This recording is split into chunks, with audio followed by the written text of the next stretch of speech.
And there was a point in time before that too, junior year. I knew this was still hurting me when I saw a video on Facebook. It was my cousin and her dad. They were like a daddy-daughter dance. And basically, it was a video of them dancing. They took pictures. They went out. They were eating and all types of stuff. Like, it looked beautiful. And I just looked at it. I sat there and looked at it for a while, and I started crying. I'm okay. I know. I just wanted to say and I just started crying. And I was just like, wow, like, I wish I had that. And that's when I really tried to push it, snuffle it down. But that's when it got more prominent. Like, I couldn't go anywhere without needing his information, without just something I needed from him. But it's like, he's not here. So, but then it got to a point where it's like, I can either be angry or I can just forgive him and just let it go. So college came around. I actually forgave him. I told myself, I forgive him.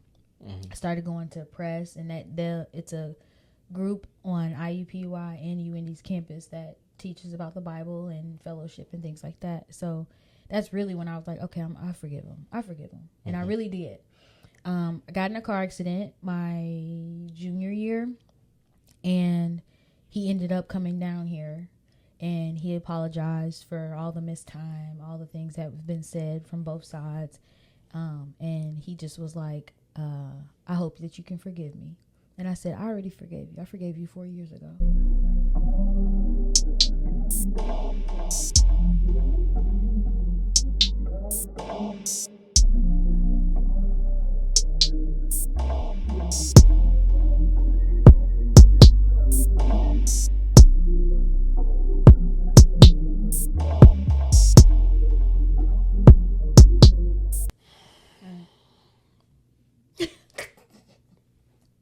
which one is it? God, thank you for waking us up this morning. We thank you for another day. We thank you for breathing your breath into our lungs. As we start this podcast, Father, we ask that you guide our thoughts, you guide our words, and that we help people that are watching. We pray that every word that comes from our mouth is from the Holy Spirit and is from truth. Lord, again, we thank you for this opportunity. We thank you for those that are watching and those that aren't, Lord. And we pray that you continue to bless us. You bless those that are around us. You bless those that are watching. And again, we thank you for loving us, for your mercy, for your grace. And may this podcast reach those that you need to reach, Lord. May we all experience your love. May your will be done in our lives, in the lives of others. And may we have all that we need according to your will. In Jesus' name, amen. Amen. All right, yo. Welcome back. Welcome back to There's an I in Marriage podcast. You know how we do it. Just got to let y'all know, of course, we have the book. Go on ahead and buy the book. There's an I in Marriage right there. That you see it. It's on everywhere. It's all around the world. Just go ahead and Google it. I ain't going to keep doing the spiel anymore. Wasting my time. I'm just having a good time, y'all.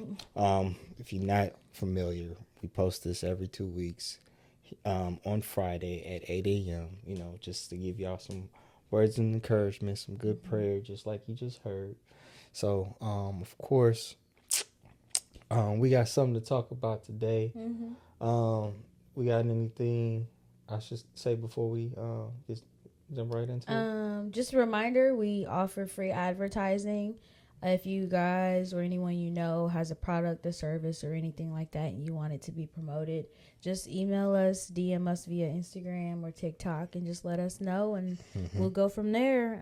We love to help expand any community, any business that is just starting out, or even just you've been in it 5 years, 6 years, 7 years, But yeah, just reach out to us and we got you. It's free. Yep. We love free advertising. Just like this shirt right here. Now that I'm thinking about it, Music in Transit, had a good time DJing. Do people know what it is? Well, I was gonna get into it a little bit. I don't know the ins and outs because I just happened to do a side quest. Basically, I'm a DJ. If you're not familiar, and yes, if you need a DJ, just holler at me. Anyways. I DJ for example, for this artist, I actually didn't really know him as an artist prior to. It was a guy that I met at a school, and I've done some events at the school as a DJ. And so he's like, yeah, I need a DJ for this thing that I'm doing on Saturday. Like, can you do this for me? So come to find out, Indianapolis has this thing where artists can perform on a bus. Mm-hmm. And so if you're an artist or a band or what have you, if you just got some talent that you want to showcase, it's this group that has a very nice production team. They got cameras and audio and all of that stuff. So basically, it's just a platform for people to go on and showcase your talent. And it was fun for me. I mean, I wasn't the main event, but like, first of all, the artist that I worked with, he's very dope. He goes by Sco Dixon, SCO Dixon. Look him up on Apple Music. I guess that's a shameless plug for him. Shout out to him. It was great. Yeah, like he has a vibe.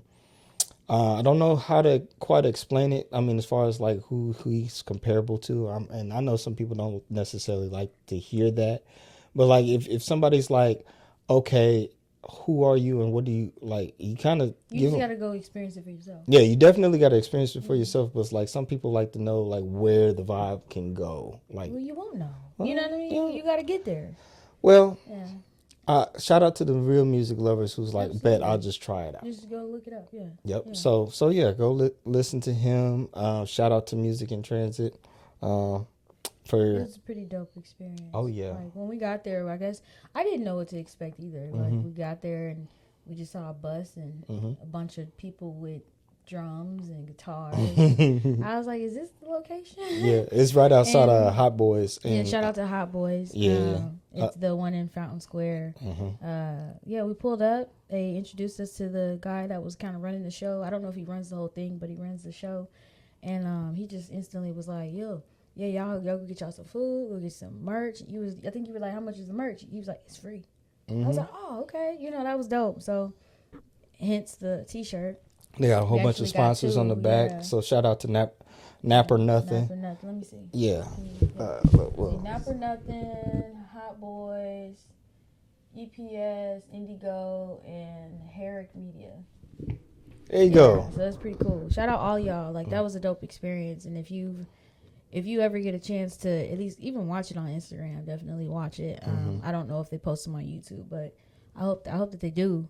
I believe they do. They have a big production team. Yeah, so if you ever know anybody who's talked about it, see if you can go sit in on something. Oh yeah, it's pretty cool. Yeah, just pull up on a weekend. They tend to have these. And I'll warn too. Like be if you go, be open minded. You know what I mean? Because it's not all rap. It's some classics, some classic music, some rock and roll. Like it's a whole genre of people. It's hip hop, it's pop. It's a stage. Yeah, it's literally a stage open for all platforms of music. So definitely like you go and be open minded. But shout out to them. It was a good experience though. Yep.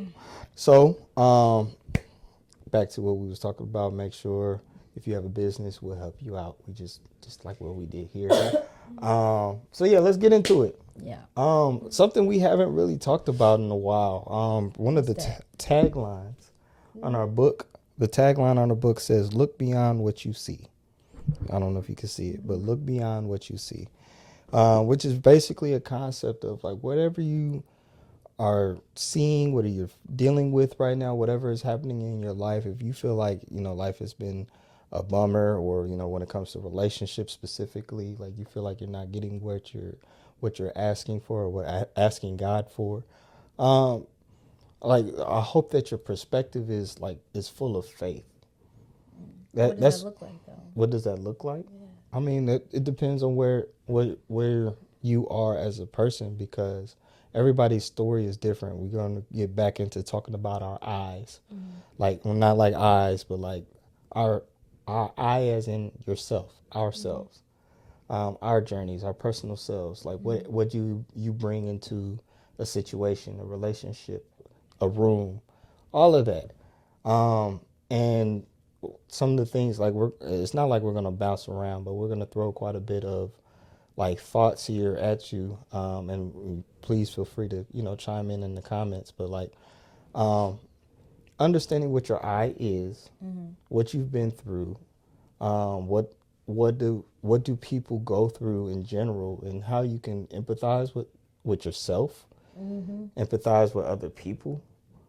Because sometimes, and really what the biggest thing we want to talk about is sometimes we get stuck in a spot from our past, from our traumas, and sometimes that's keeping us from getting to what we want. Do you have headaches when it comes to relationships, like in your dating life or in your marriage life? Like, do you have questions when it comes to marriage and what does that even look like? Or are you having a hard time getting married? Like, ugh. Well, if you do, we have the solution for that. We have a book titled There's an I in Marriage. Boom. This book has all the answers to anyone who is dating, single, married, any way for you to get those headaches out of those situations. The answers are in here. Boom. Look, we have a YouTube page as well with our podcast. We talk about all these different topics. And yeah, just follow along, like, subscribe, come check us out, get the book, do it. Of course, you can pray all you want, and of course, God answers prayers.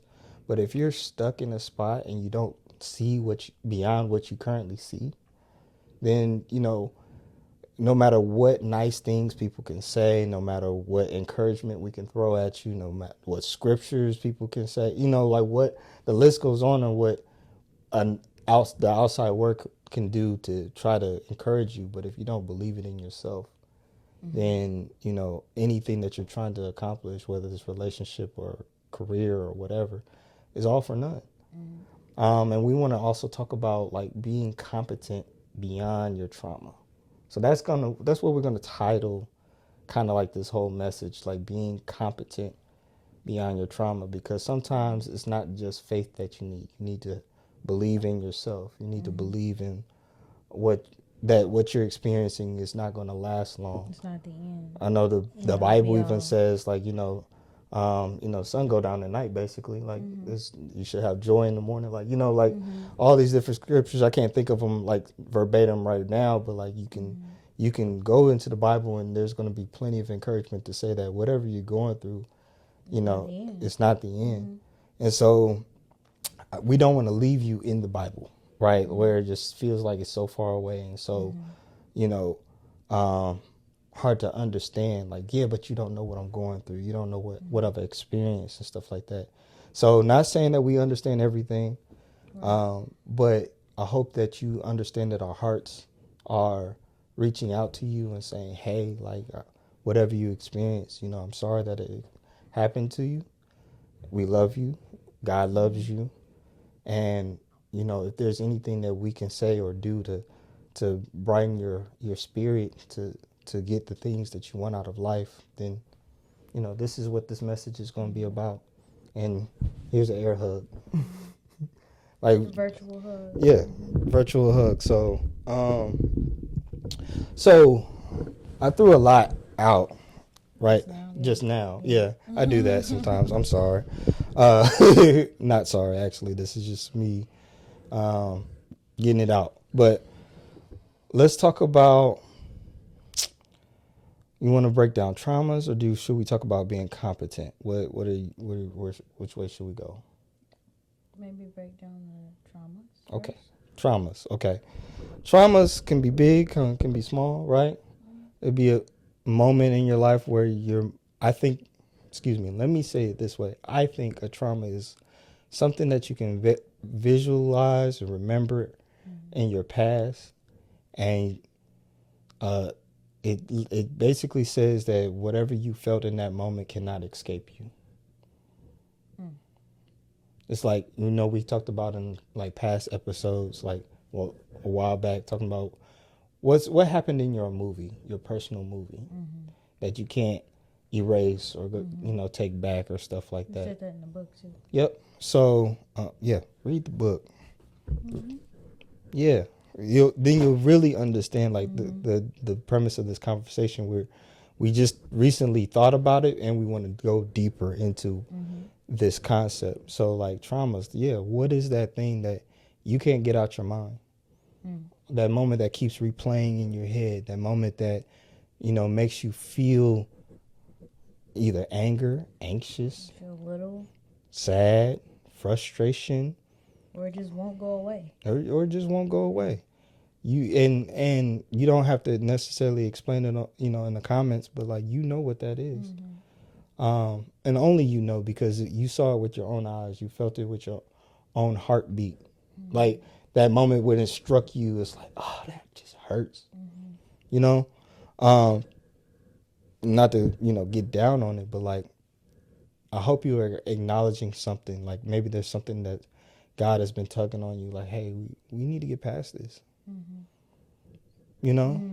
Like, hey, like you keep thinking about this, and I understand that like this is something that's a part of you now, but it doesn't have to be your end. The end of your story. And I know, and I don't mean to shift the topic just a little bit, but like you go to church and you try to. Sometimes you go to the altar, or you try to be around people that can uplift your. Drop it off at the altar. Yeah. Ooh, can we talk about that for a moment? Okay. See, this is. Yeah. There's nothing wrong. Absolutely. With going to the altar. Absolutely. You need prayer. You need guidance. You need to feel something. And yes, you go to the altar and you can leave it there per se. But like. I feel like it's said so much, and we've put so much power into leave it at the altar, that like it's easier said than done. Because 1 minute I can go to the altar and leave everything there, but then go back home, it's still on my mind. Because it takes a lifetime to train yourself and to actually have that relationship with God, to understand that your brain, and this is science, your brain chemistry has to break that pattern of thinking. You have a pattern of thinking about something. So yeah, you might have left it at the altar, but that don't mean it left your story, it left your life. So like I want people to understand that like the people who put so much emphasis on that and so much power on that, there's nothing wrong with that. If that's what's helping you, that's what's helping you. That's a message that needs to be said. But like and don't push that on people who aren't there yet, because they could and that's what kind of drives people away from the faith. When they sit here and say, oh, you said to pray, you said to do this, you said to go to the altar, you said to go do XYZ, or the Bible says this, and you're hearing that from somebody else that's constantly telling you to do that. But when you go home, you go to sleep at night, or you get in another relationship. Yeah, you try to go to sleep, you get in another relationship, or you go around the person that somebody texts you and they piss you off. Yeah, and it's a trigger, that trauma. Just because you left it at the altar per se doesn't mean it left you. Doesn't mean it left your brain. You have to really train your brain to not think that way anymore, to not be upset about that anymore, to not be triggered by that anymore.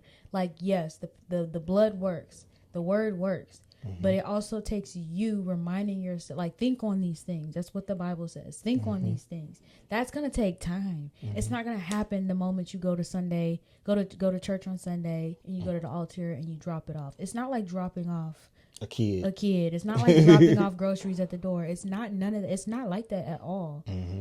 Because again, your movie is still on record. Yeah.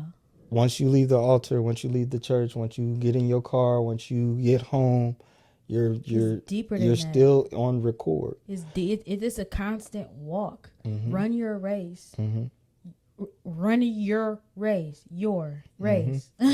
So and that's just basically what I wanted to touch on. Like, just because you believe that does not mean that the next person you tell that to should believe it right away. It takes years sometimes for people to get to that point, but they don't know. If you constantly just tell them, go to the altar, go to Jesus, but there's no clear instruction, there needs to be some understanding of how your body works and how your brain works, along with spirituality. Oh, absolutely. And this is why therapy is so good. Yes. Because it's crazy how I talk about therapy is so good and I haven't been to a therapist. Well, because you've seen it work with me. I've definitely seen it work with you. And we went through premarital counseling. Absolutely. But like like you said, understanding how your body operates. And I know we don't think about science as much as we think about faith, or vice versa.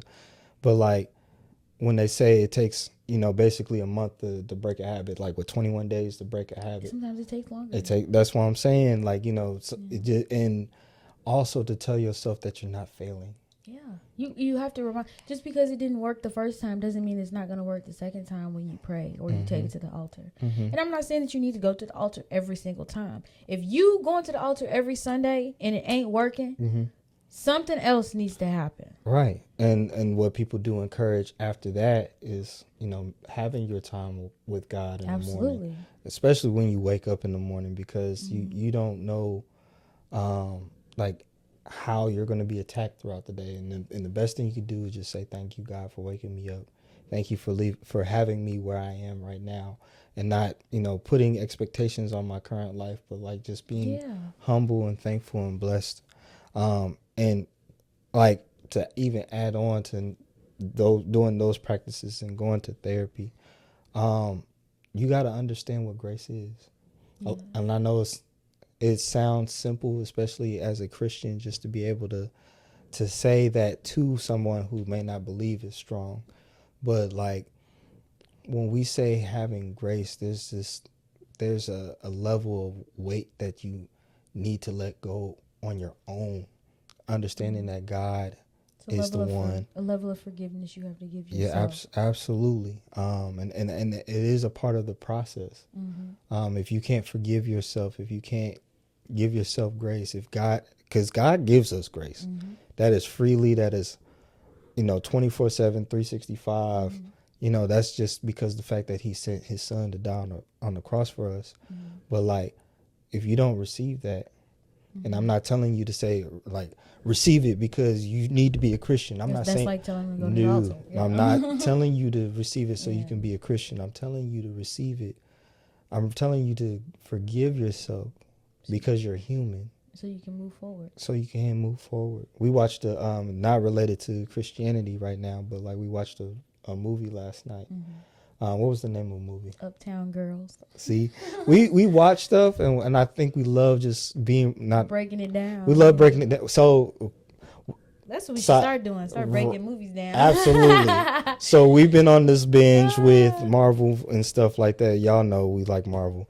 There's some podcasts that are out there that breaks down what happens in each movie. And at this point, we feel like we're not movie buffs, but we know how a movie or a TV show is structured. Now that we're older, definitely more mature. And we live life so we can like place things in different situations and be like, because the genre was comedy and drama, but I mean, some moments were funny, but most of it was like, dang, that's life. Like, that's real. Most of it was like, that is like real life. That's real life. We saw it from a different lens. Yeah, absolutely. Because, comedy, it was there. It was definitely there. Newsflash.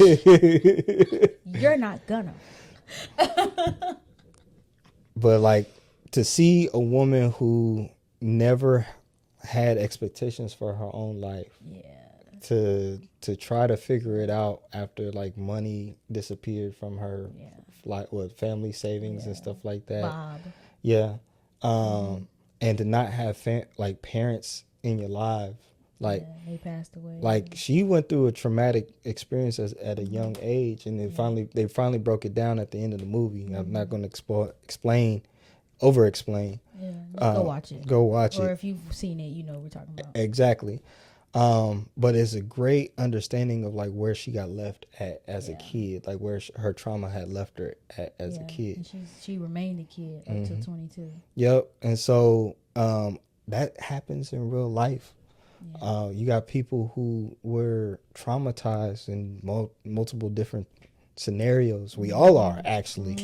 Whether you fell off your bike, sometimes it's hard for people to, I can't keep going. Wow, yeah. I mean, that's a simple thing, but what happened if you had to get an abortion?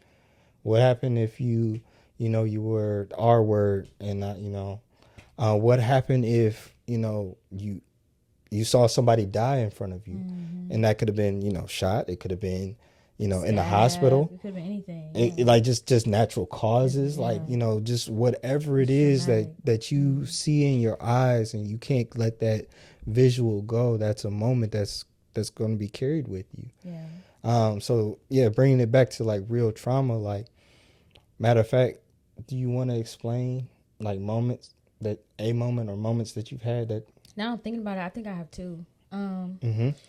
So one short explaining was track and field in high school.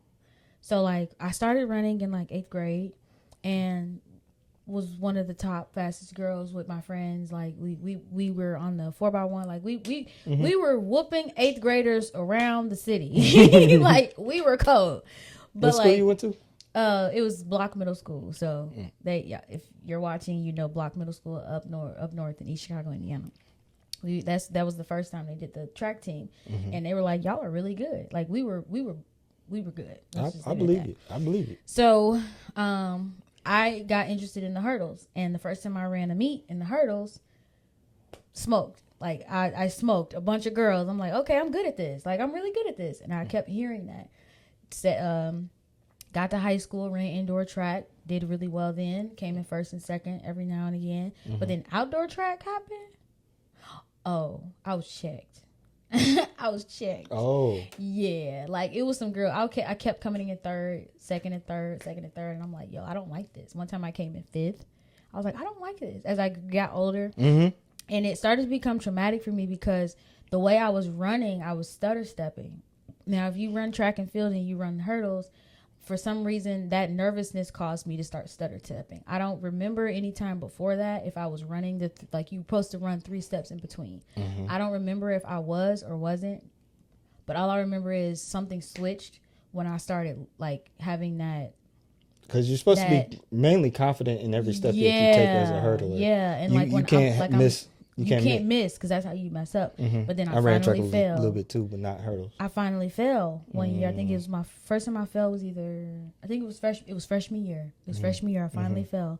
Throughout that season, I kept coming. I started getting nervous, getting the bubble guts, and it started to become a traumatic experience for me. So as we started, every time I get ready for the hurdles, in training and practice, I'm getting it. But because when it didn't matter, but come to meet, it's like, yo, like this is I can't get my stutter step out the way. But then one time I was practicing in front of everybody and I fell and I hurt myself really bad, and then after that I just kept falling, and that became a traumatic experience for me. So after that, I think it was junior or senior year I couldn't run at all because I fell so bad that I almost had fluid on my knee. And then junior year, I think I fell, and I think I went to the hospital. I might be getting my time mixed up, but I fell a lot. And then they made me run the 300 hurdles, which senior year I got more acclimated with. I felt more comfortable with, and I did way better in the 300 hurdles for some reason. Because the distance between them is different. And I finally learned how to pace myself, but then I had to sit out for finals because I hurt myself. Okay. And then throughout those years, I never had a consistent coach. The only coach I was one consistent coach that helped me with hurdles, but then they would always switch it. It would switch it, and it was every year. And I'm just like, yo, like everybody got different techniques, but it was one coach. He ended up going to Maryville. Whoever watching this and went, like, y'all know what I'm talking about. He had a niece. She was young. She was cold. I hope she's doing really well. She's probably older now, but she was a distance runner. But anyway, he really got me right. Like, it was junior year, and I'll never forget it. Like, he really had me in shape, and I was able to run without stuttering. But then, boom, soon as I'll get past the first like 2, and then I start stutter stepping. So that was definitely a traumatic experience for me. Like, I was afraid of the hurdles. I'd hate it. I started to hate them. I would be up all night watching videos on how to get better, practicing in my room, trying to hate them. Yeah, I started to hate them. It was other coaches from other schools telling my coach, your girl just doesn't know that she has the best form out here, and she just can't get that stutter step right. She has to be confident going through. And he's like, I know, like I'm trying to get her there. But I think it happened from that first fall and that reality check. Like, you're not the greatest. It was a boom. It was bad. It was a piece of me that started saying, like, I wish I just did long jump, because people were like, you should have did long jump. It was a piece of me that said, like, you should have just focused on the 100s, like just focus the 100-meter dash, or focused on the distance run, like the miles or something. And I'm just like, I hated running long, and I was always on the 4x1, which was good. So yeah, like that was one traumatic experience that took me a while to get over, and I think I just had to leave track alone. Like they were trying to get me to run in college at IUPUI, and I was like, I don't want to. Really? I don't want to. I did not want to. I was very adamant about that. I said I don't want to. You was nervous? I was very nervous, and I wanted that chapter of my life to be closed because it was a lot of pressure, and it was a lot of mental toil for me, because it was like, I want to be good. I want to be good. I want to be good. I want that feeling I had in 8th grade when I first did it, and I was really good. But then I kept falling, and it's just like, I can't do this. This isn't good for me. So did you have to tell yourself anything after you closed it, or like, what made you feel whole again? Just realizing like there's people out there that are better than me, and this just isn't for me. If it's keeping me up at night the way it did, it's not for me. Like, and I had to, and I feel like growing up, I've always been decent with that. Just being like, this ain't for me. This ain't for me. Like, this ain't right. It may take me a while, but it gets to a point where I'm like, yeah, I'm good. So track and field was definitely for me to stay in shape.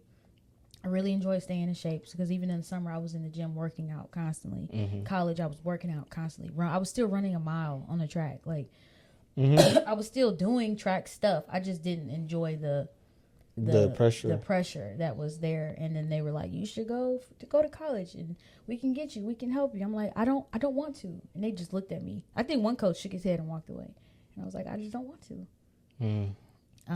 Because they saw how good you were. Yeah, they believed it. Yeah, they believed it. I mean, I felt it too, but then there was a piece of me that was like, I know I could do better. I was really hard on myself. And coming to college, knowing that I wanted to do nursing, I had to pick, because I couldn't do both. Some people out there are probably like, you can do both. Like, yes, you can do both. But I could not do both, because I knew that if I did track, it was over with. Like, my mind was not going to be on nursing. Yeah, because you if I'm like this in high school, imagine what it's going to be like in college. Because you'll try to get some homework done, but you're going to be thinking, man, And the track was right there. Come on now. I'm going to go to the track. I'm not studying. I need to get this form right. I need to get my stutter step right. I need to get like that. And I knew I had to pick which one was really going to take me the long way. And I knew nursing would. I mean, look at us now. Not saying track wouldn't, but I just don't think that was feasible for my mental health. But my second traumatic experience, so yeah, the only way I could get over that was to just close that chapter and leave it alone and just kind of work out on my own. But another thing that was a traumatic experience for me was my relationship with my dad, or just mostly my dad, because growing up he was kind of in and out, and he wasn't there consistently. It was a period of time, 7 years, that me and him didn't speak. Like, I didn't have his number or anything like that. I knew this was something that haunted me for a long time. I was angry at first. I was sad, but then it got to a point where I was just like, well, I mean, as long as I don't see him, I'm fine. It was a piece of me that I would push it to the back of my mind. Nobody talked about him. You know what I mean? Nobody brought him up. I mean, there was occasional times that, like, my brothers would ask, have we talked to them, talk to him, and I would be like, no, and they would get angry, but then I would be like, don't worry about it, like, I'm not thinking about him, you don't think about him. And it really became a thing now that I'm looking back in high school, around junior, senior year. You applying to colleges, you're doing college tours, and you're needing permission slips and all this stuff. You're needing your parents, like, because they have to sign off on things. So when I was doing my FAFSA, it took me a couple days, because it was a point in time that, like, I just didn't have his information. Like, FAFSA would not let me move on if I did not put in his information. Like, I don't know how it is now, but when I was going to school, when I was filling them, even college applications, they're like, what's your father's name? And I'm like, I know his name, but like they wanted his middle name, they wanted his last name, they wanted his birthday, like Social all this security stuff. thing, yeah, dang near. But then like I had to tell it like I don't have this information, so I would get angry because he's not here. And it'd be easier if he was like over your shoulder helping you out, or even just a phone call away. Just hey dad, what's your And there was a point in time before that too, junior year. I knew this was still hurting me when I saw a video on Facebook. It was my cousin and her dad. They were like a daddy-daughter dance. And basically, it was a video of them dancing. They took pictures. They went out. They were eating and all types of stuff. Like, it looked beautiful. And I just looked at it. I sat there and looked at it for a while, and I started crying. I'm okay. I know. I just wanted to touch you. And I just started crying. And I was just like, wow, like, I wish I had that. And that's when I really tried to push it, snuffle it down. But that's when it got more prominent. Like I couldn't go anywhere without needing his information, without just something I needed from him. But it's like, he's not here.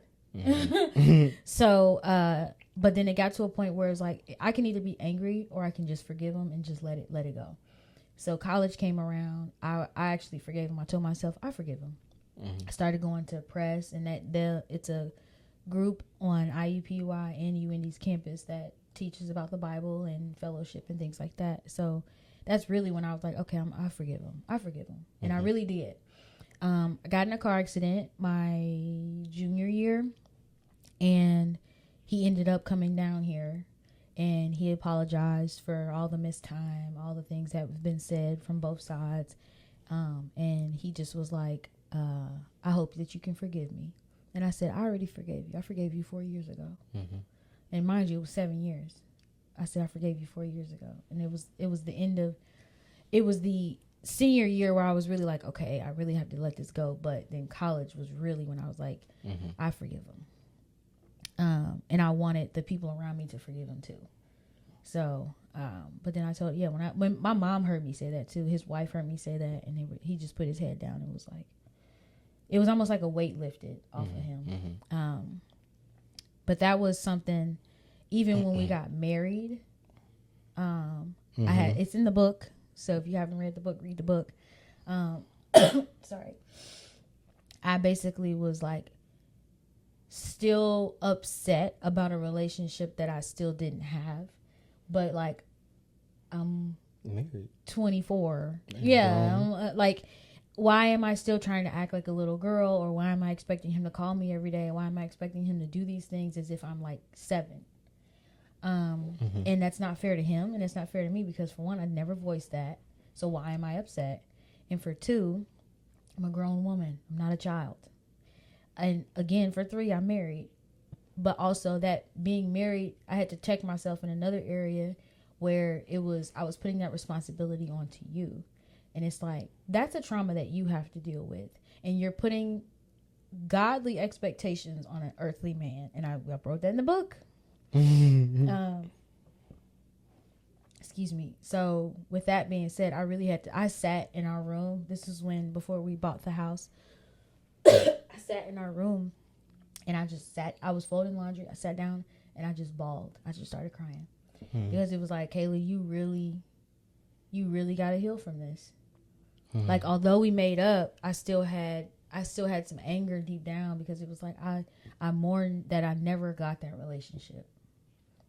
So I'm good now though. I'm good now, because even the times that I start to feel alone, I start to feel like, I'm not important. I start to feel like I need a relationship with my father. I need, whatever it is, I can voice that.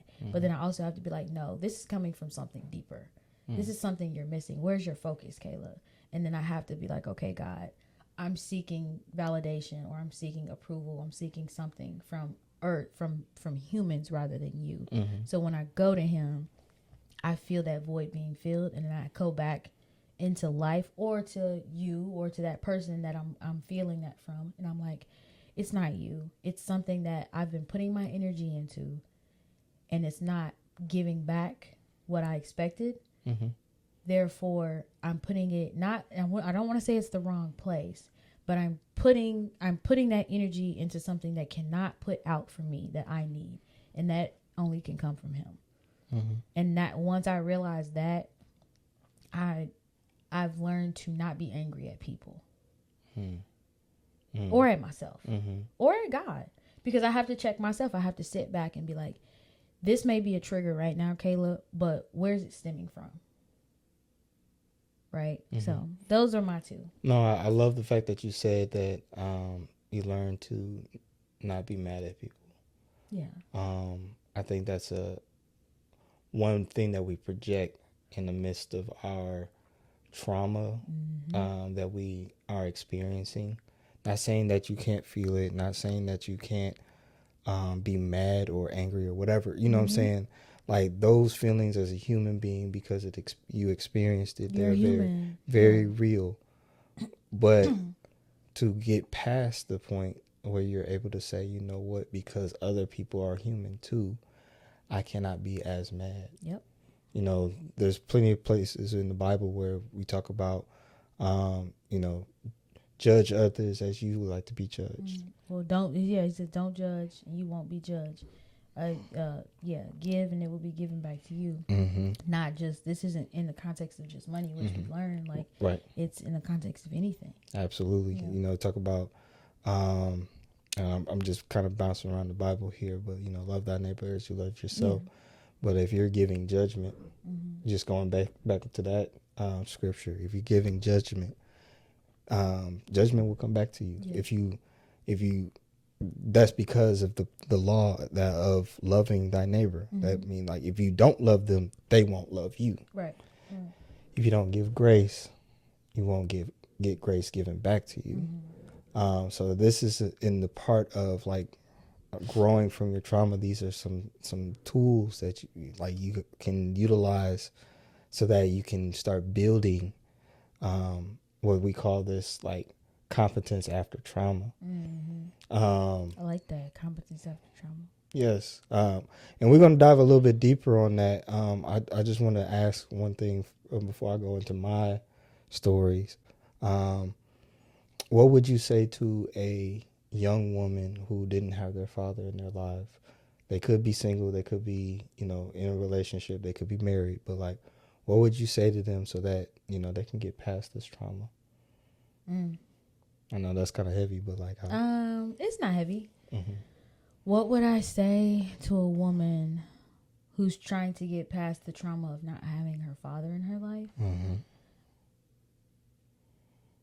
Well, my first question really is, do you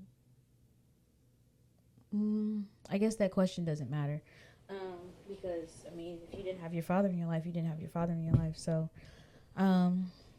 what would I say? Holy Spirit, help me, give me the words.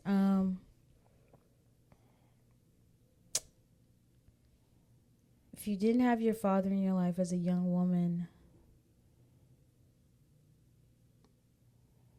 pay attention to the patterns that you have when it comes to relationships.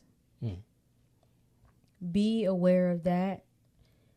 Step back and don't make excuses for nobody, for one. Don't make excuses for nobody or for yourself.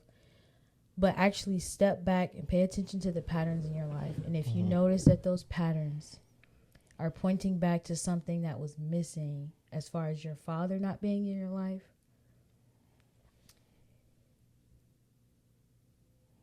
I would ask you, have you forgiven him? Because it comes down to forgiveness.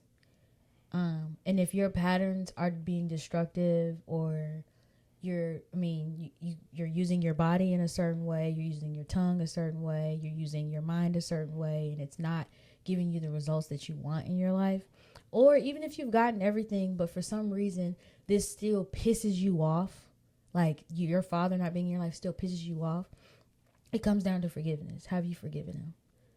And I know it's easier said than done, but you really have to step back and be like, okay, have I really forgiven him for not being here? You kind of have to start there. You have to start there.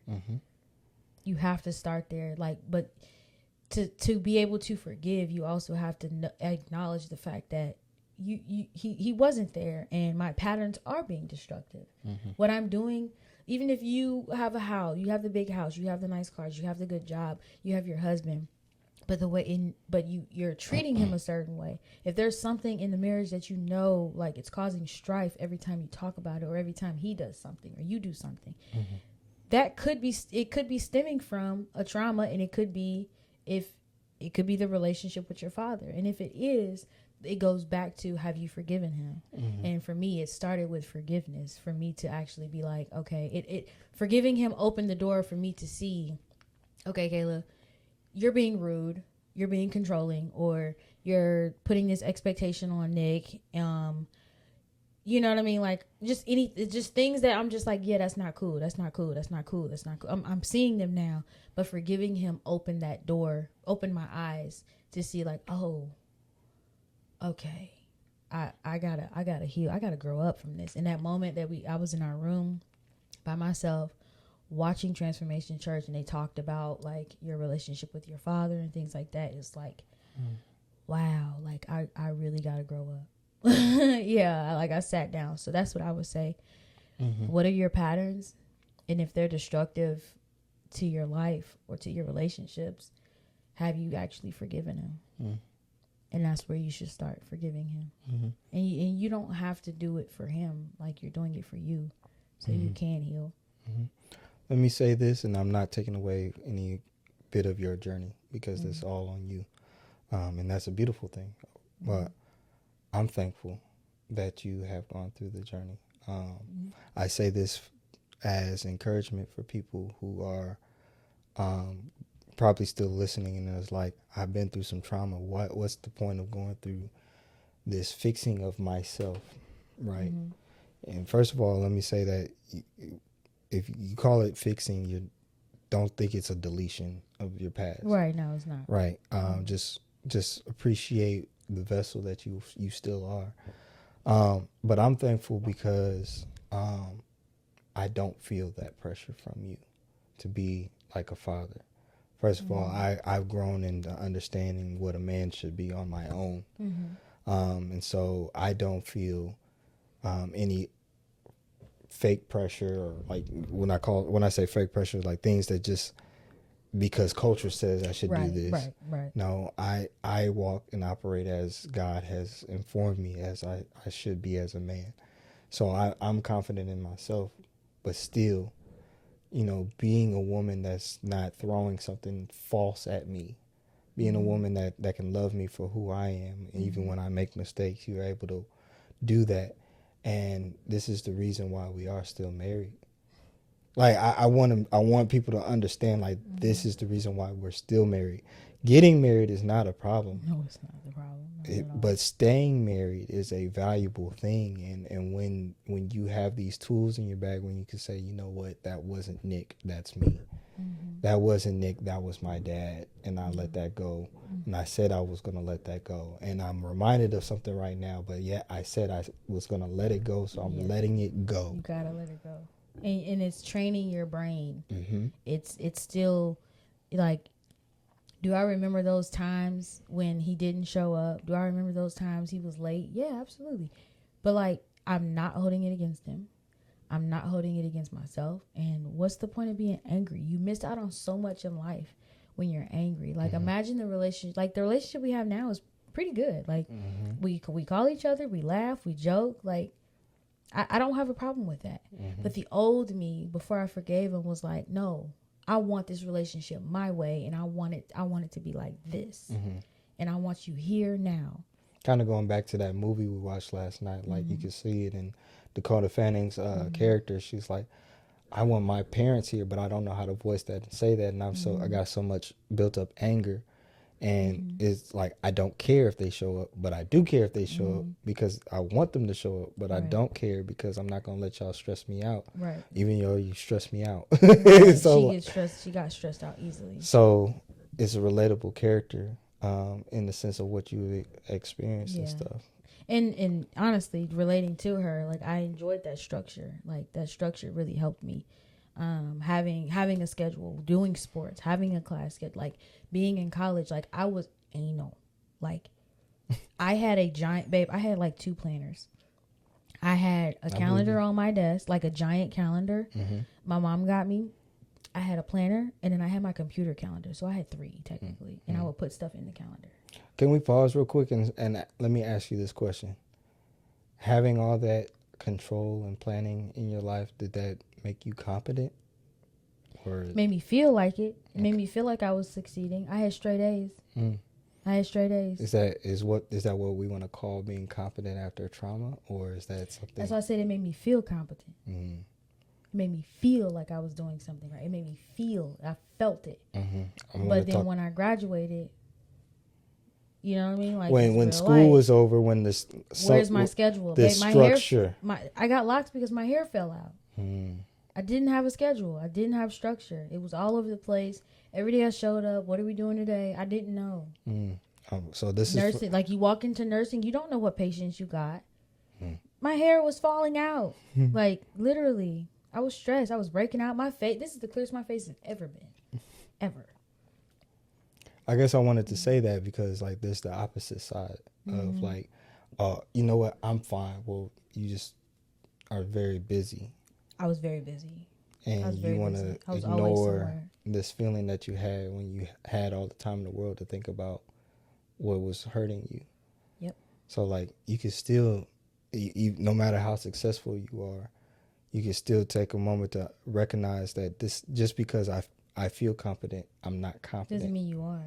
You know, I could still explode in front of my family when they. Oh boy, I had some explosive moments still. I had some very judgmental moments, some just mean moments still.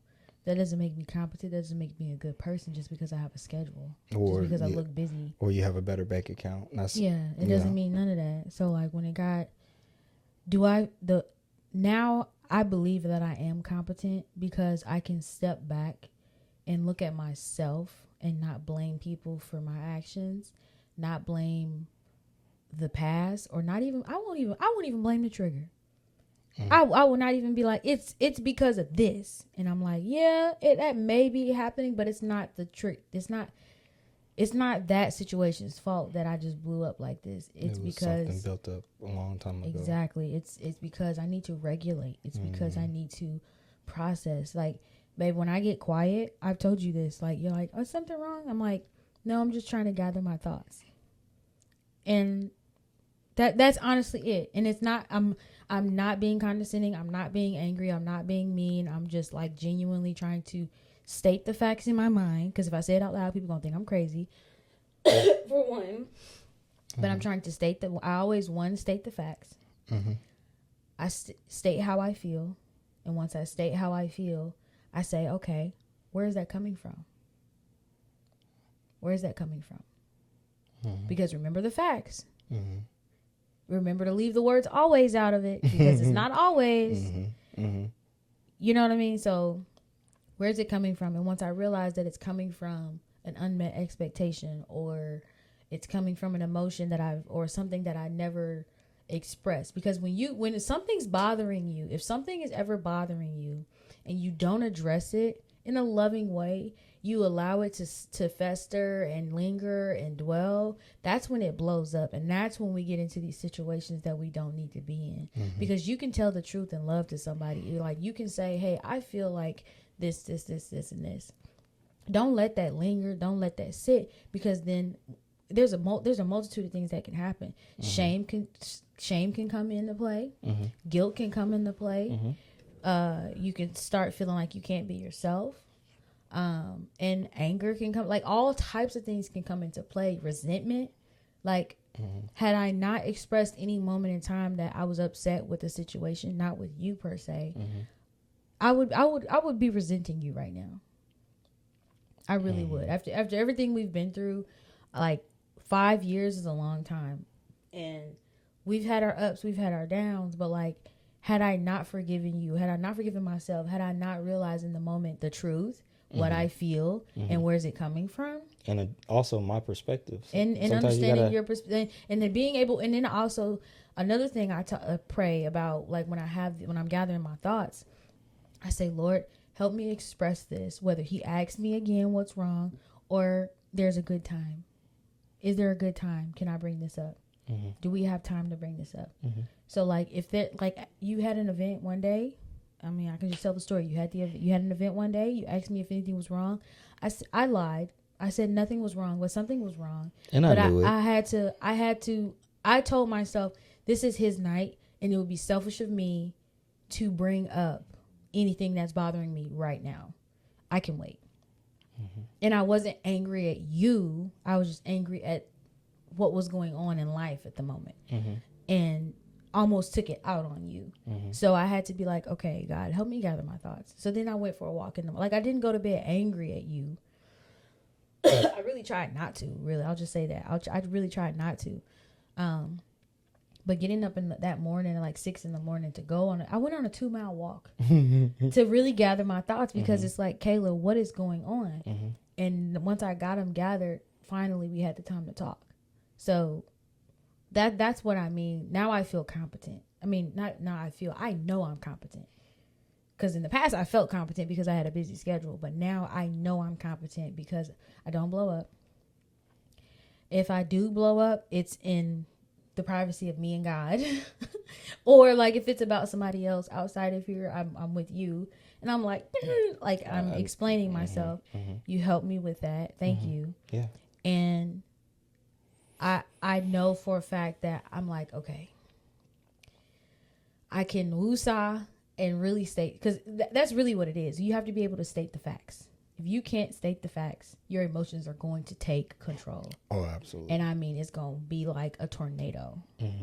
So now I know I'm competent because I can state the facts and I can actually figure out the pinpoint of my emotions. I'm glad you are able to do all of that. And how do you feel since that event happened a couple of days ago? I feel even more. I feel even more competent. I know I'm competent, and I feel even more competent. Hold on. How do you feel about our love? Our love? I feel like that. I feel that we are able to. Oh, okay. In present day, like, how do you feel since we've talked about it? How do you feel like where we are in our love? Like since then, like you feel good, you feel, or Yeah. I mean, I'm not trying to put words in your mouth. I'm sorry, but like, I guess what I was hoping to express is that, you know, we're able to get past things, right? Yeah. And that's what I was getting to, like understanding. When I hear the word love, I think of 1 Corinthians 13. What love is. And the way I feel about our love is that we're really trying to practice the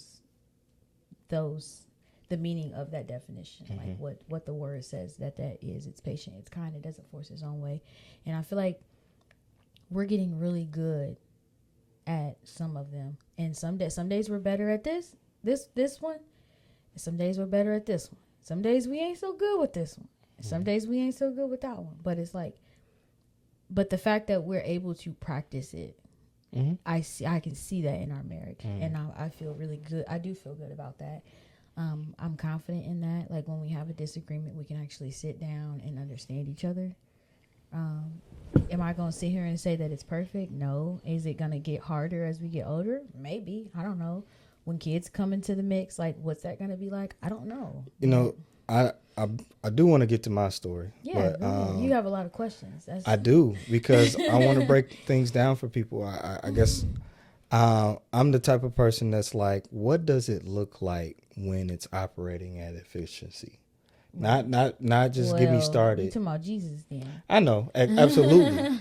And you made a really great point, but like some people just like, let me just get started. Let me have a relationship. Yeah. Let me just jump in it. Let me talk to this person. Let me this and that. But like when you say love, you know, in my mind, I'm thinking you're going to tell me a feeling. Like you feel loved. You feel like this relationship is in a great state. You know, and I think and that's what a lot of people might be feeling too. Like, okay, why does she say it this way? Do you feel good? Do you feel great? Like, are you happy? Are you, because we're looking for emotions. But like with you, you're saying love is a practice. love is it's somewhat of a skill, but it's a practice that you have to just keep going. And that doesn't, I mean, I know you are happy in this relationship, and that was the answer that people want to hear. But like on the flip side, no, when you especially when you're married, you practice this with everybody. Yeah. But especially when you're married, it is a practice as well. It's not just a feeling, because like you said, if you go based off of your emotions, sometimes you're up, sometimes you're down. It's a whirlwind of feelings. You'll never be loved. You'll never have love. You'll never show love. And love also, just because days are different. You wake up one day and one then you sunny. Feel something different by the end of the day. You know, just as a person, as a human. Yeah. But this is why they say practice love. This is why they say go to church, because you can learn these skills, these practices, and you understand what love is. Love is consistently being patient. Love not is once say consistently being kind. Yeah. And yes, you may have emotions that take you astray here and there, but if you know that, okay, I need to be kind. Like I just love. Need to. Yes. Yeah. I should love. Be. Yeah. Like in this moment, even though I feel a way, I need to. Mm-hmm. That's what God asks us to do. Because that's what he does. Yes. Like literally, it's crazy. It's so hard though. It's so hard. Oh, absolutely. Mind if I tell my story then? Go ahead. Okay. You was asking me questions. Right? Well, because I hope that it's like very like real and informative. Like, and that was beautiful the way you put it. Love is a practice. It's not an emotion. Like, I love that. It's both. Like it's okay to feel happy. It's okay to feel loved. It's okay to feel good emotion from someone who wraps their arms around you. So is that so is the feeling, is that really joy? It's joy. It's not love, because love is, well, it's only happiness if you remember it one time and then you forget it another time. Right. So technically, like I'm asking because if love is a practice, the emotion that you feel in love is joy. Let me put it this way. It depends on your maturity. Oh, I like that. Because you can feel happy again in one moment, and then you're ready to cuss them out in the next moment. Because happiness is based on your external circumstances. Exactly. While joy is an inner feeling. If you feel like you feel joy being in this room with me right now, because you're having a wonderful conversation with the person that you love. I just said it. You're having a wonderful conversation with the person you love, and like you get to sit here and smile and be like, "Man, we that man is sexy over there." You're funny. You know, but like for somebody that's like, well, you know, he gonna piss her off tomorrow. Well, okay, I might. But that's fine. I'm gonna still love him. I'm still gonna practice loving him. I'm gonna practice loving him when this camera shuts off. Because you feel joy being with me, and you rather. Let it go. And honestly, even if there's times I don't feel joy, like I love you enough to practice it. I love you enough to practice like it. And thank you. I likewise. And I fear God, and I love him in an awe sense so much that like, would I look like really mishandling you if he brought us together? I respect him too much to sit here and be like, it's about me, it's about me, it's about me. Because then, like, do you really love God if it's all about you? So that's my mind. That's just my mindset, how I think about it. You know, and I know I keep extending this, but like it's. I hope y'all understand how beautiful it is to hear someone say, "I love you, and I can't put you in a bad feeling, space, circumstance. I love you. I can't do that to you." That's beautiful. Like, I know sometimes we like hear it and then something bad happens and then we're like, well, everybody's a liar. No, that's not true. People make mistakes, and I'm not saying like the ones who, there's people who abuse it. Absolutely. But like when you know from like the inside of somebody's heart that they want to do something good, and they mess it up. Like you're not so hard. This is the whole thing about, you know, getting over traumas and grace and stuff like that, because you might have had a dad who said they was going to do something and they never did. And how do you feel about that?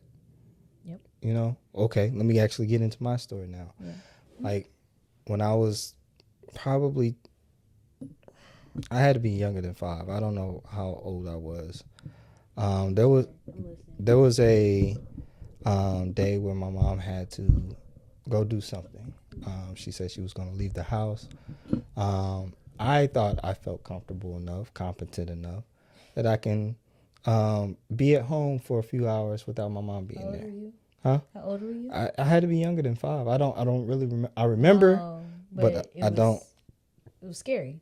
It did get scary because my mom said she would be gone for just a couple hours or something like that, and it just seemed like the days just got longer and longer and longer, and she didn't show up. Did the sun set? Do you remember? You remember what was on TV and you knew what time it was. I actually don't remember either. I remember. Okay, I do remember like looking outside. So I stayed in an apartment, and it's a 2-story apartment. And I remember being in. I don't remember if that was my room yet or not. So most of my life I grew up and I lived. My room was the big room, but I don't remember if I had that room yet. When I first started off, I was in the smaller room, and then we moved me over to the big room. But I remember being in the smaller room, looking outside the window, and I was crying. Like, I was crying really, really loud. And then people were coming up to the house, to the apartment, outside the window, and it's like, yo, this baby been crying, or this young kid been crying for so long. Like, where's his mom? What's going on? In a sense, I felt a little bit of embarrassment, but at the same time, I was so concerned that my mom was just gone because it's just been so long. I don't know if I was hungry or anything. I felt like I don't know. Maybe I had a snack or something like that. I felt like I was taking care of myself until she was like gone for a really long time, and I didn't know what to do. Like this is before cell phones was big, y'all. Like, did y'all have a landline? Possibly. But you didn't know. I don't know what to do. Yeah, Also, I'm a kid. Like, I don't know what to do to call an adult to, to get her to come home or to, you didn't call 911 though, because I don't think I did. I don't think I did. But, yeah. But your people were like outside of the apartment, like, looking at me like, what can we do? Like, you had the window open, and I don't. Like, you had your head out the window, like, I remember looking out there and seeing them. And they might have saw me too, but like I didn't. I don't really remember. It's just a very long time ago, like long time ago. But my mom finally came home, and I think the people were still kind of outside. She was like, "Oh, okay, let me, come in," and she gave me a hug, I believe. But like, I think she also was still upset. Like, don't do that. Don't be. Like, I'm coming back. I'm coming back. And like, but you didn't know. Yeah. I didn't know. Yeah. And I think that played a lot of part in why, and how I dated women. Yeah, like, I think, that level of trust that somebody's going to be there, especially, after my first relationship, and a lot of guys go through it per se, with their, adolescent relationships when you're in high school and middle school, and you think somebody says that they love you, and then they may have cheated on you, or they broke up with you, and you didn't know what reason for. Like, that was my experience basically. I had a relationship in high school where, though we didn't really get to see each other because she went to a different school, she just kept telling me, like, and of course we were texting and calling and stuff like that, like, so like everything was like very good until you tell me, like, I want to break up with you. Like, for what? For why? And I'm putting pieces together, like, little me, I thought you would be here. I thought we were building something. I thought you would stay with me. I thought you loved me. And here, what did I do wrong to make you go away? No, don't go away. Don't go away. And then I tried being with that person. Like, I kept pursuing them, and it's like, no, let's stay together. So it was like 3 times she had broke up with me. And the last time I was like, you know what? I called her out her name. Her mom found out, and she was upset for a bit. But like, I was hurt. And so, like, going into college, or even like the relationships after that, I never really felt like I could settle. I mean, like, we would have deep conversations and stuff like that. And there was one girl, like, early on in my college career, like, I mean, yeah, it wasn't the greatest of circumstances, because and this is me being old me, she had a relationship, but he wasn't really around, and I took advantage of that. And she took advantage of that. But I thought the relationship was genuine, but then when she had to go back home, it is what it is. And it just seemed like, some of the girls that I would talk to, they just always end. And I got to a point where I was like, I don't need a relationship. You became the leaver. Yep. You became the one that left the house and kept it mysterious of when you'll be back, if you'll be back. I became that, and of course, I don't glorify that at all. But like, you see where the trigger is. Absolutely. And if it wasn't, well, and I talked about this in multiple podcasts, so like that moment where I realized like I was wrong for like telling a girl that I couldn't wait for a relation. Well, I couldn't be in a relationship if I had to wait for sex. That was a moment where I started to snap out of like that person that always was ready to leave when I didn't get my way. And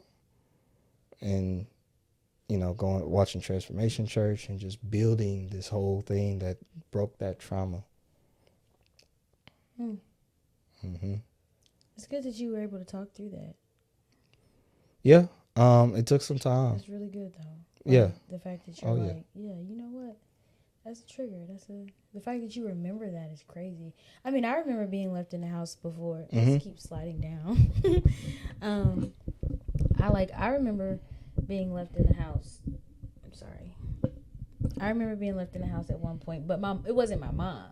It was my god sister who was supposed to be watching me, and she left the house. It started pouring down, like sirens, like just. I'm in the house by myself. I'm like I'm crying, and she literally was probably gone maybe 30 minutes. I was so scared. She finally came back. I said, you said you was going downstairs. Like it was bad. It was bad. And she came. She's like, girl, it's okay. It's okay. I'm like, mom, come home. Like I didn't have a cell phone. I didn't know like nothing. I didn't know nothing. And I think the power might have went out too for like a few seconds, and it came back on. Yeah, I was terrified. Yeah, I never experienced that. Yeah, it was just me and her in the house. I think my brothers were gone. My sister was gone. Everybody, I don't even know why it was just me and her. It was crazy. But yeah. So I understand, but the fact that you remember that from 4 is crazy. But it's a trigger. Yeah, I think a lot of men, and I'm not putting this whole assumption, but like we talk about it as a cultural thing. Like men don't open up like that. Like, what keeps you from telling the stories that really hurt you? And safe spaces. Because the moment a man expresses some sort of vulnerability, or he kind of it's something that comes off as softening. It's a small blow. You're not being aggressive. You're actually being just you. A lot of men believe that it's too soft. They get a lot of backlash from it. Like, I mean, even the comment we saw about you, like, said you were too soft because you told men not to have sex. Like, and then I saw another post of I believe his name's Keith, the one that does the food reviews. He said something about like his wife, like him not wanting to have more kids if his wife doesn't want more kids, but if she wants them, he'll have them. People was on his head. Dudes were on his head, just mad, saying like, "Oh, he's soft. He's this. He's like." Somebody commented the same comment they commented to him, and I'm like, but so this is why men don't express themselves in these spaces, because they always get backlash from other men. but then complain how they don't have these spaces. But the moment a man becomes vulnerable and he starts to express himself, here come other men telling him he's soft. Even sometimes women too. Mm-hmm. Sometimes the women be like, he's too soft, he's too soft. It's like, what does that even mean? What's the definition of soft? Do you want wrath? Why would you want wrath? Because if God showed wrath all the time, we all be dead. No, we be. I don't want people's wrath. I don't want anger in my life. So the reason men don't do it is because of that. It's not just other men. It's also women. Mm-hmm. Women, ladies, we got to do better. When a man is expressing himself and he's being transparent with you and he's talking about what hurt him, don't tell him he's soft. Don't do that. Let me spin this real quick. Is he soft or is he not showing that he's competent? It's the difference between competency, confidence, and actually expressing himself. Mm-hmm. But still in all, a man who walks away from a fight, that doesn't make him weak. I think as a culture, when we think of masculinity, we think about men being competent.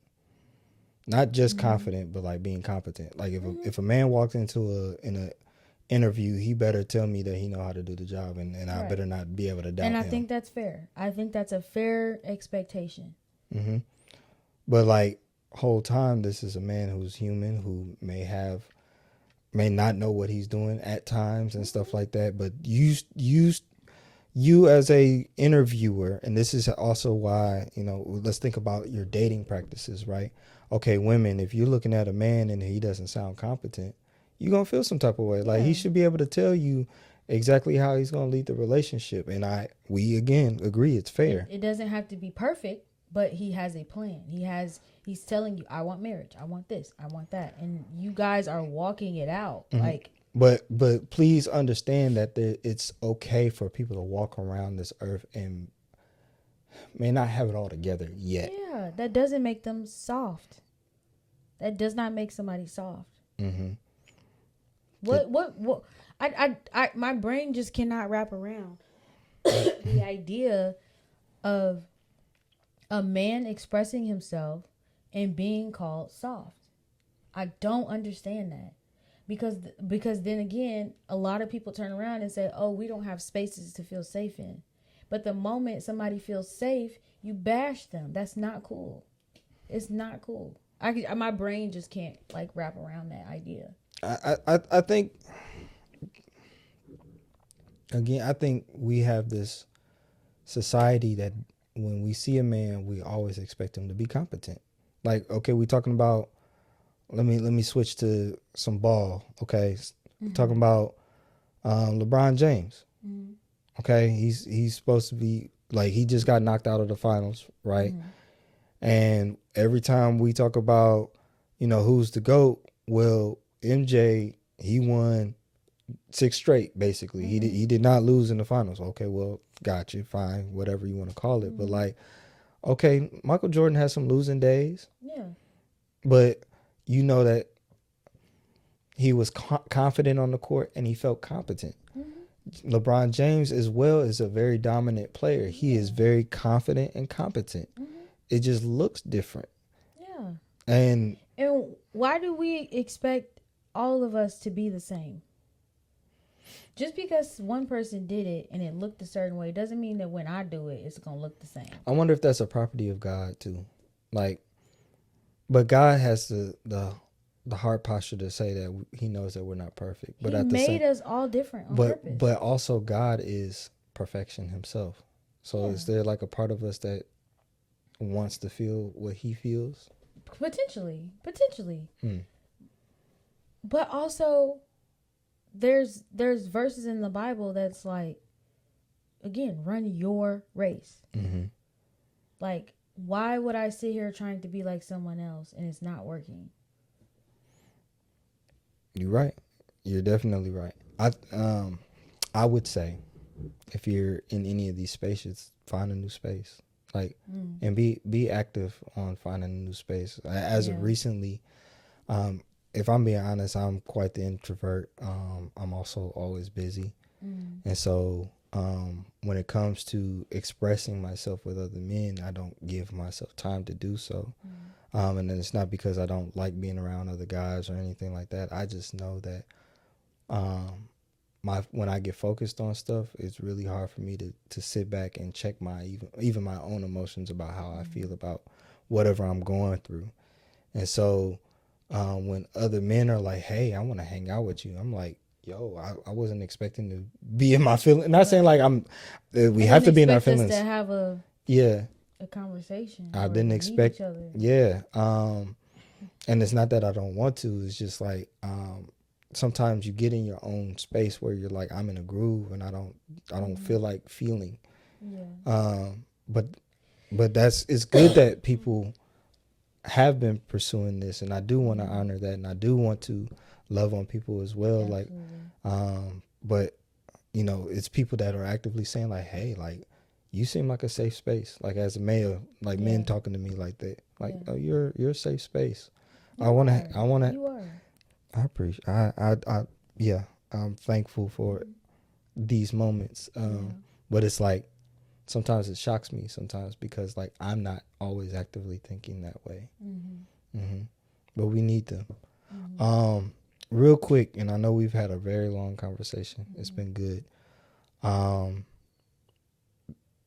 Talking about competence after trauma, like those real deep moments where you feel like you've done something really wrong. Like, I want to talk to the people that may have had an abortion. Like, how, like, some people do bounce back and say like, it is what it is. I wasn't ready at the time, and I have kids and now, or I'm saying I got my mind focused on what I wanted to do in the first place. Shout out to you. I mean, if you feel like that, but like these other moments where you feel like, man, like I missed the mark, and then you kind of go down this downward spiral. We saw in the movie last night, like this girl's apartment was a wreck. Like, she didn't clean up, she didn't do anything, and she dove into a relationship, and that didn't work out. She didn't want, but then wanted. Yeah, it was weird. Right. It was so weird. Right. So, people go through these moments where they trying to self-medicate, and, they don't feel like they can get past this traumatic moment. Like, I just want to talk to y'all, like, just, encouraging, like, say, look beyond what you see. Like, if you've, got fired from the job, if you did something, like, what I'm saying, you had a relationship and y'all broke up, and you don't feel competent going out into the world and maintaining a relationship. We just had our conversation about what we've been through. You can overcome. And what we had to overcome was in correlation with relationships. It was a relationship with the person. That was the trauma. Like, what? Maybe like take a moment after this podcast and just write down some names where you feel like, and don't what happened in those moments, but like the names of people that you just feel like you haven't gotten past. If they caused trauma to you, if they stole from you, if they big or small, bullied you. Yeah, if it's something on your mind and on your heart, then definitely like do that, and then just pray to God and just say, whatever I'm feeling, I want to let this go. I want a good future. I want to do my future with you, God, not just on my own. I don't need to just get past this moment. I want to have a continuous relationship with you, God. And that, if you don't, you hold yourself back. Absolutely. I mean, we are just saying all of this as a testament to like being able to achieve good things. After that, still maintaining, good jobs, good reputation in the world, having homes and stuff like that. It's not all about the material things, but it's like you still want to get to a point where you're not blaming the world anymore. You can go after and get those things. That's what this whole conversation was really about. You can, and with your faith, you will. Absolutely. It was a good conversation, babe. It was good. I learned a lot about you. See, we 3 years married, 5 years dated, 5 years together. You know what I'm trying to say. Not dating. We were together. We dated for a year. We still go on dates now. Yeah. Come on. I mean, yeah, we're still dating. Yeah. And still getting to know each other. Yeah. I said when we have kids, like, that's going to be a whole nother woman. You're going to be a whole nother man. Man, shout out to some of the people that I know that have babies or having babies. Like, first of all, you got it. You going, those beautiful blessings are gonna be the beautiful blessings. But like, no, like the fact that we are like still growing and who we are gonna be. Like, I'm excited to see who we'll become. But yeah, y'all, we gotta eat. We appreciate y'all watching this far. If you haven't before, like, share, subscribe, share with your cousins that might be going through some things and they just need to hear some encouragement. This is gonna be a big thing. We're not gonna have many conversations on it, but like please understand, like there's a need to understand how to be competent after your trauma. Mm-hmm. Like that's a big need for the world, for yourself and for the world. Yeah. Mm-hmm. But we're gonna see that. We're gonna see y'all another time. Mm-hmm.